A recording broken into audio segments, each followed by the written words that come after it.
এই বাংলাদেশের ব্যাংকগুলোকে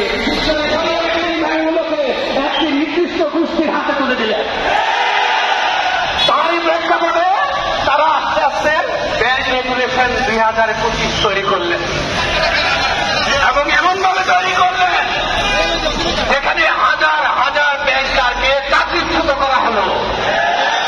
এই রেগুলেশনে এমন কিছু করা তুলে ধরা হলো এবং একটি গোষ্ঠীকে তিনি ফেভার করতে শুরু করলেন, যা আমাদের জন্য অত্যন্ত বেদনাদায়ক, লজ্জাজনক।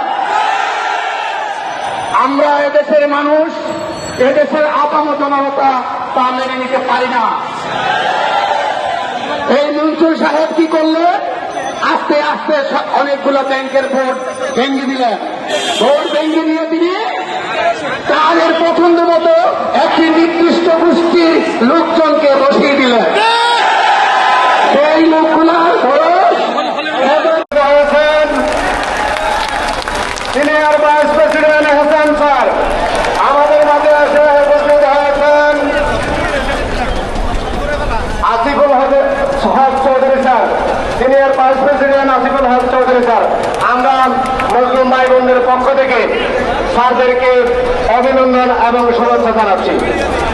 তাদের পছন্দ মতো একটি নির্দিষ্ট গোষ্ঠীর লোকজনকে বসিয়ে দিলেন। সেই লোকগুলোর এবারই 65+। আমি সহজ উদাহরণ দিচ্ছি। ইউনিয়ন ব্যাংক পিএলসির চেয়ারম্যান জনাব ফরিদউদ্দিন আহমদের বর্তমান বয়স 80 বছর। আপনারা বলেন এখানে গভর্নর বয়স 80 বছর শুরুই, আর ইউনিয়ন ব্যাংক পিএলসির চেয়ারম্যানের বয়স 80।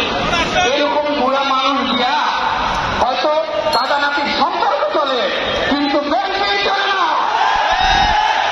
এই গভর্নর সাহেব তার মতো করে তিনি এই বাংলাদেশের ব্যাংকগুলোকে